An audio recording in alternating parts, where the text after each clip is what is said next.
So about a month ago, I checked out the Garden of Eyes mod to see if it really sucked.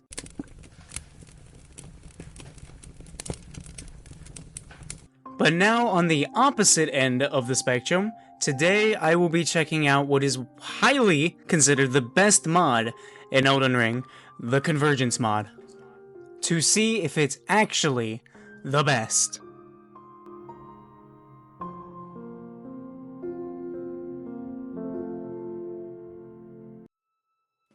Now, before we get into the mod, I'm gonna explain the main goals of the mod for the people that have no clue about this mod. Now, the Convergence expands on all of the different classes of spells and incantations by adding more to them and creating starting classes for each of them. As well, there are more bosses, more areas, changes to pre-existing areas, and of course new weapons as well. So there's no better way to show it off than to actually get into the gameplay. Now, when creating your character, you will notice there are a lot of classes. 27 to be exact, which is a lot more than the base game's 10. You get everything from your knight, your really big knight, spellcasters, and the incantation classes. I ended up picking the Necromancer starting class for 3 reasons. Number 1, I'm a fan of the Ghost Flame spells and weapons. Number 2, I've consumed way too much solo leveling content. And 3, loading in, I look over my equipment to see what I start with, and the important things are all 4 talisman slots, the spirit calling bell, and the initial spells that I get. With those spells being all death based, which kinda sucks because I was looking forward to having some cool Ghost Flame spells off the rip, but it's whatever.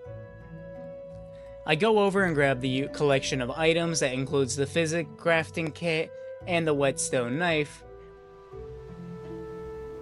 You are my sunshine. Loading into the starting area, you'll notice that it's different. Each class has a different starting area, with mine being in the Weeping Peninsula by the church that has the skeletons. And a cool thing to note is for the Necromancer starting class, the skeletons in the starting area don't actually attack you, which I think is a cool touch. And then the second important thing to note is the path of insert your class name. This will tell you where all the notable armor sets, weapons, staffs, and seals will be at, as well as the runes. And the runes are the new way to get your spells. Each one giving you better spells, giving it a more progression feel to the game rather than just running around and collecting items. Another important thing is the remnants, which allow you to create a talisman that you need for your class without having to run around the entire map to collect them. And the last important thing I need to talk about is the ability to change the appearance of the armor you're wearing. Which means that maybe your class needs an armor set that you aren't a big fan of how it looks. You can change it to look like a different armor set, which is a really cool addition, and I really enjoyed it.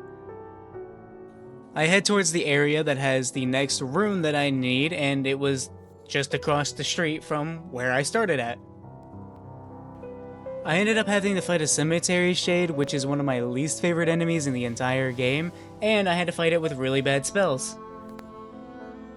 After a few attempts, I ended up using Fia's Mist to see if it would do anything, and to my surprise it actually did, because Deathblight has been completely reworked for this mod. Instead of it being a PvP exclusive thing, now I believe how it works is that it now procs 3 times, and instead of doing a chunk of health like Bleed, instead it just lowers the holy resistance of the enemy. I'm not 100% sure that's how it works, but it's what I could gather from just playing through the game, and it actually makes Deathblight good. Like, an actual usable thing. And in combination with Fia's Mist now doing damage if something's standing in the cloud, Fia's Mist is actually not just the worst spell in the game, but it actually has a use. After defeating her, not only did I get the rune for my troubles, but I also ended up getting Lutel the Headless. And seeing as I'm playing a Necromancer, I decided to use summons for the first time in like a year. And popping the rune, it also finally gave me a Ghost Flame spell, and a few other spells I'll talk about in a minute. I also ended up choosing the Knight's Cavalry after like 15 minutes of attempts. And then I went and killed the giant rune that the game keeps trying to tell me is a dragon. I went through the new and improved Fort Pharaoth and found out that you don't even actually have to go through here anymore, as the mod deleted the medallions. And instead I got the warding remnant, which is the hardest remnant to get, and then you also get the least amount of them. And I'll explain in a bit, when it's important, why there are so little of them. I ended up killing the Putrid Avatar not too far from where I just was, to get access to a pretty important feature of the mod, the Erd Tree teleporters, where now each Erd Tree has a teleporter that allows you to just teleport from point A to point B, which is really useful of getting around the map and cutting down on the playtime, but it also is useful to go and get certain physic tiers that you might need. I ended up teleporting to the wrong one, and just had to dip.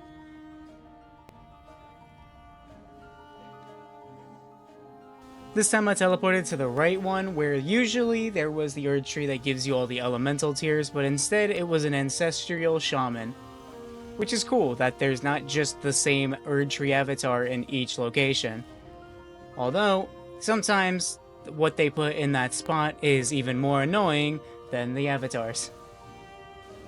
After that I went to the Black Knife Catacombs to get the next rune I needed for my class, which gave me an upgrade to the Rancoro spell that I already had, as well as a few new ones that I didn't end up using.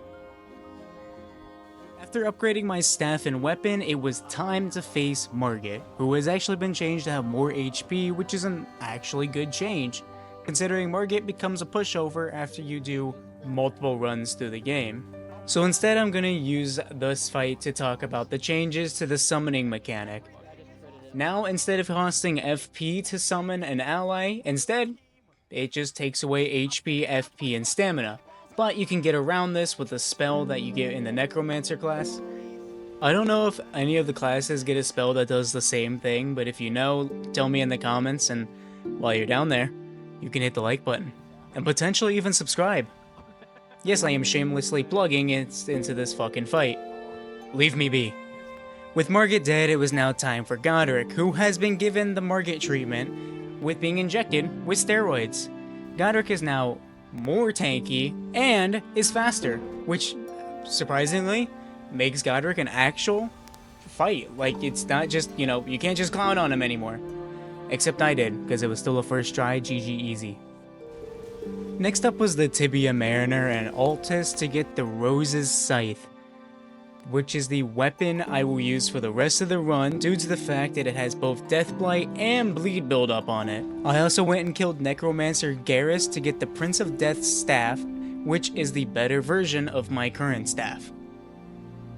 With my upgraded weaponry, minus the scythe because I don't have the stats to use it yet, I went to take on the new Redmane Castle. Now, I'ma just say it, I love the new versions of the areas that you would just run through in the base game. It makes every area feel like it has some importance, and it's not just something you can run through and not think about. It just made every area more fun to go through because they force you to look at every single part of the area before you make it to the end. And at the end of the castle, I got to fight the first new boss of the run, Dak. Now this boss is a straight 10 out of 10 for me. He doesn't have a complex moveset, and he's using the Ruin's Greatsword, meaning his attacks utilize it. It's so cool because it almost feels like a hey, if you beat me, you can do this too. The mix of the simple moveset with some gravity spikes mixed in because of the weapon, he ends up just being an amazing boss. Also, he hit me with Wave of Destruction, which was awesome. Honestly, a great boss to replace the absolute stinker from the base game. Next up was Radahn, who I don't believe had been changed in any way, besides that they fixed the AI bug you could do by going backwards and unloading him. Otherwise, base game Radahn. Next up is Caria Manor, which also got changed, and it is so much better than before. It may sound weird, but the areas like this that got changed feel like an area from Dark Souls 3. Like, there's so much importance here, and they really kill it on making every area feel like there is something there that you should be going towards. Even if it's a minor area that has nothing to gain from it besides maybe one or two things, it still feels so important. And this area has another amazing boss in Reese, a Carrion Knight with an amazing look and a moveset that I believe is completely unique to himself. This is another 10 out of 10 boss. Everything about him and the area leading up to him is just so cool. And would you believe me if I said Carrion Manor had another amazing boss in... I know. Okay, yeah, that makes sense. An ice boss that hits like a truck, built like a brick shithouse, and is as aggressive as a pit bull to a 9-year-old. Yet again, another amazing boss that killed it in every single capacity. This man is dope. And this guy is also the first new Remembrance boss of the run.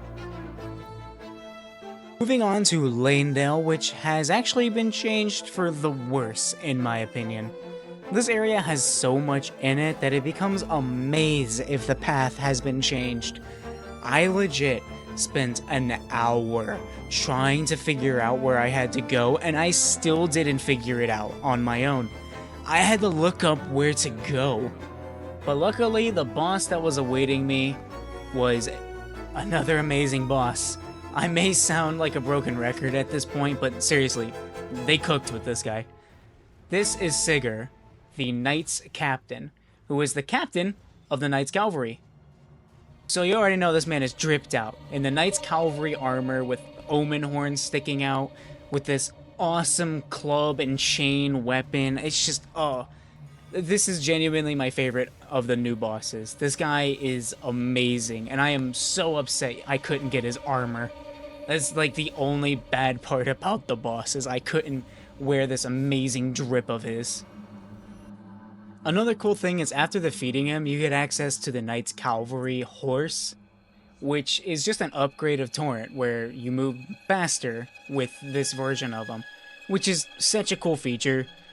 Even though it was like 10% faster than the normal Torrent, it's still a cool feature because, I mean, that just makes running around the map 10% faster. Next up was Morgott, who has actually been changed just like Margit. Instead of getting more HP, he's just more aggressive, which is a cool change. It makes this very fast-paced fight even more fast-paced, and you can't use Margit's Shackle on him. You can see me panic and use it multiple times, but yeah, you just can't use Margit's Shackle on him, which is like my main strat for him. So, now I actually have to fight him. It only took me 2 tries to get him down, so, hey, progress, I guess. The only thing of note that happened between the Morgott fight and the Fire Giant fight is that I got the last rune I needed for my class, which gave me some pretty cool spells, like a Ghost Flame version of Cannon of Haima, and that was like it. Like, the rest didn't really matter. Speaking of the Fire Giant, it's time to throw hands with him. And good news, unlike in my last video, I didn't have to cheat to kill him, because this time I was playing a mod that I was enjoying and didn't have me screaming in pain because now I'm stuck on the Fire Giant, meaning I had to continue playing that piece of shit mod. Oh man, I wonder what I'm talking about. Now, an interesting change is that you need to kill a certain boss in a group of bosses to get access to the keystones to then be able to use the forge to burn down the Erd Tree. And I was missing 2, meaning I had to kill one of the 4 bosses that it was telling me to get access to the first one. And seeing as Moog was on that list, and I do also need to kill him to get access to the DLC, I went to kill him. And he's dead now. God, I hate this boss. Remember when I said I was missing 2 keystones? Well, the second one I needed is locked behind Malekith? Wait, what? So, instead of lightly toasting the Erd Tree, then killing Malekith to fully burn it, we now kill Malekith to get access to burn the Erd Tree. I kinda like that order of operations more. But how the fuck do I get to Malekith? So turns out, you now go down the back path of the totally not Malekith's location, fight the gargoyle, and then teleport to Farum Azula. How the fuck am I supposed to figure that one out? After a very confusing path to Farum Azula, it's time to not fight the Godskin duo, but instead Sarah, a lightning version of the lions that I always felt like was a boss, but never was in any area. He kicked my ass quite a few times, so I decided to go explore some other areas. I ended up going to Nokron, and instead of the Mimic tier, there was a bear. An Ancestor Spirit mix. And, well, he kinda sucks. The aggressive-ass bear with the Ancestor Spirit puddles and the fact that he could put me to sleep made me just really not like this guy. Fuck that guy. Now, Nokron did have one more new boss, but honestly, she kinda sucked, too, because she was just spamming spells and had like 2 melee attacks. It was basically just, what if Renala used night sorceries? That was it. That's literally what this boss was. Now it's time for everybody's favorite, the Lake of Rot. Luckily, I had a fix for the rot. Remember that remnant I mentioned a while ago that I said I would talk about when it's important? Now's that time. The reason why there are so few of them is because you can get talismans that make you immune to status effects.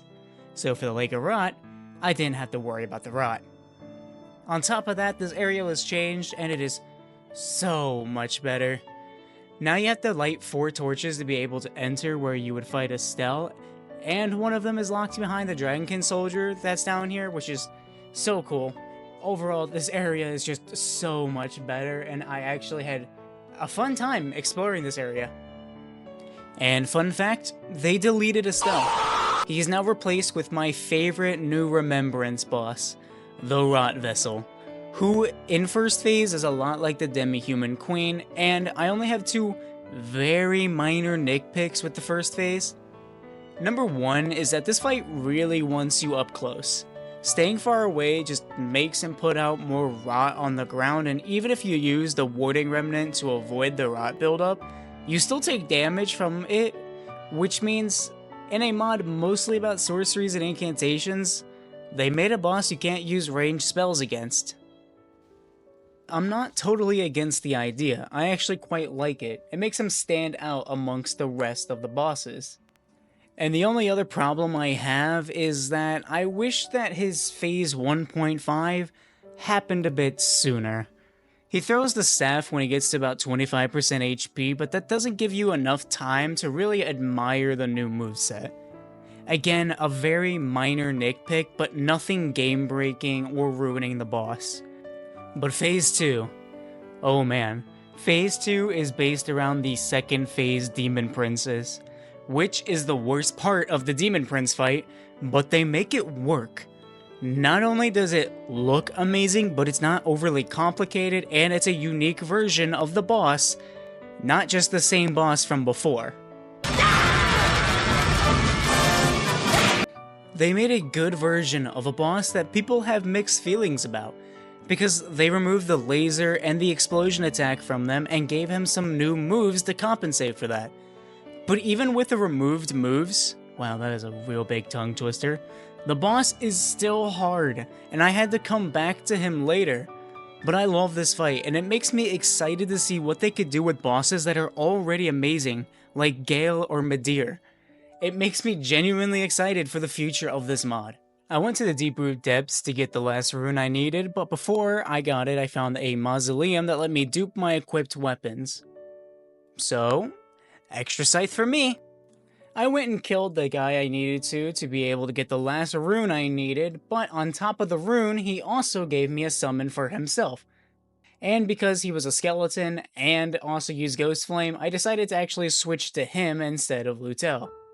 I went and finished my business with Sarah as well as Malekith, and then I proceeded to burn down that fucking tree.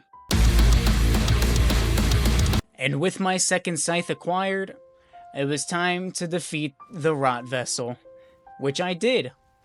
Oh man, I really don't want to deal with Gideon shit today. Alright, let's go, buddy. Oh. Well, thank you. This kind gentleman who got rid of that bug for me is Scar, a Crucible Knight that uses bestial incantations. This guy's pretty cool. Nothing too crazy, but he's just a really cool fight. And then I defeated Godfrey as well as Radagon and the Elden Bitch. With the base game done, it was time to move on to the DLC, and when I'm done clearing the DLC, I'll come back to the base game and clear out any Remembrance boss that I may have missed. Alright, time to collect the first of many... Oh my god. Yep, they deleted Scatter fragments. Instead, now you can just plus your weapon up a few more times to offset the boss's HP pool. Which is so much better than running around the entire goddamn map collecting these fragments each and every run. Fun fact, when I was looking at the note to see where the shadow rune was for the DLC, it just told me beyond the Chario's hidden grave, so I just decided that it must have been the Deathrite bird because it was beyond the Chario's hidden grave.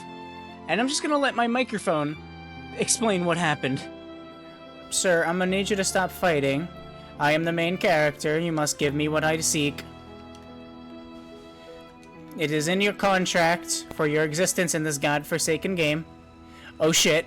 I am so sorry for taking up your time, sir. Take 2. Biatch. This time, I am drinking my wondrous physic, which grants me more damage. Oh, shit. Oh my god, bird. Random bird! God damn you! Fucking birds, man. Death birds, regular birds, grave birds. Fuck them all. What the fuck? After dealing with the bird, who didn't have it, I found it behind the entrance to Chario's hidden grave. The exact opposite of what the note told me. Alright, let's see what spells I get for my trouble. You gotta be fucking kidding me. After being disappointed with the final spell, it was time to face Mesmer, who went down pretty easily due to the fact that he's weak to holy in second phase, and both of my sides do only holy damage. After being rejected by Romina, I decided to beat the shit out of her. Next up was Consort Radon, who took me forever to beat due to mainly 2 problems. My weapons only do holy damage. You resist holy damage in second phase.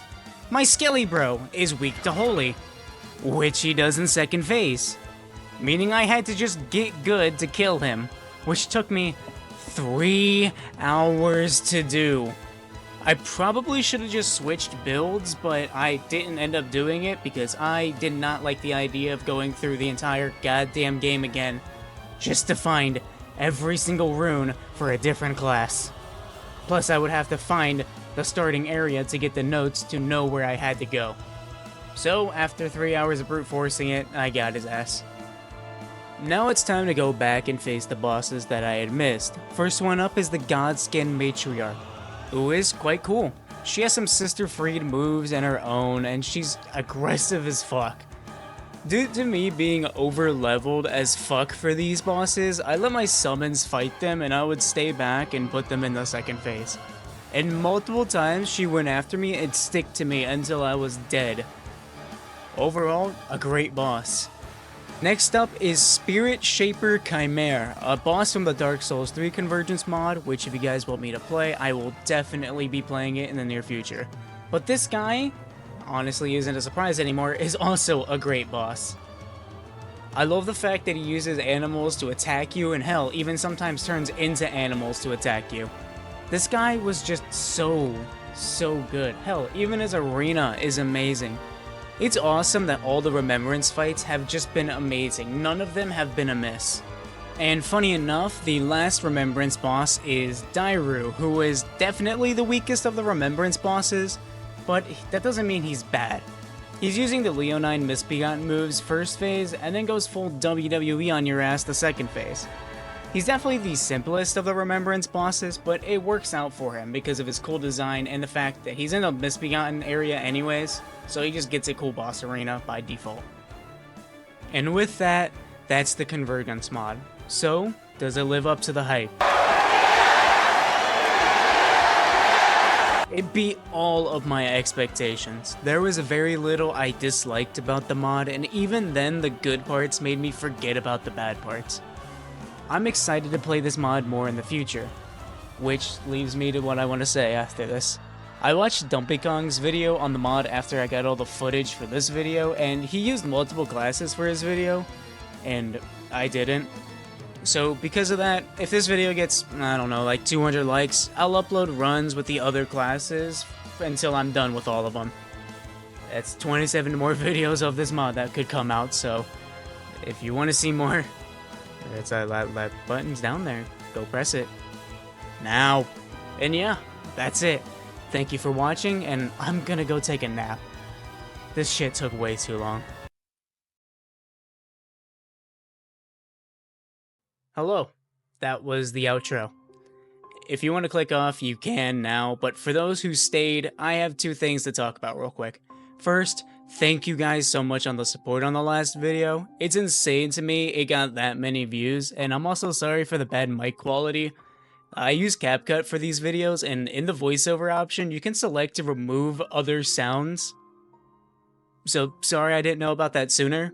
And the second thing is I planned these videos out in the complete wrong time. I was fully planning to make a video on the Reforge mod next month, but at the time of this video coming out, which is May 8th, Doom Dark Ages comes out in like a week and a half, and then 2 weeks later, after Doom, Night Rain comes out. So I just wanted to say the Reforge video will be coming, but it's gonna be like 2 or 3 months before it comes out. Also, if you guys want to see some Doom videos when it comes out, I will definitely make some videos on it. But for now, I take a nap.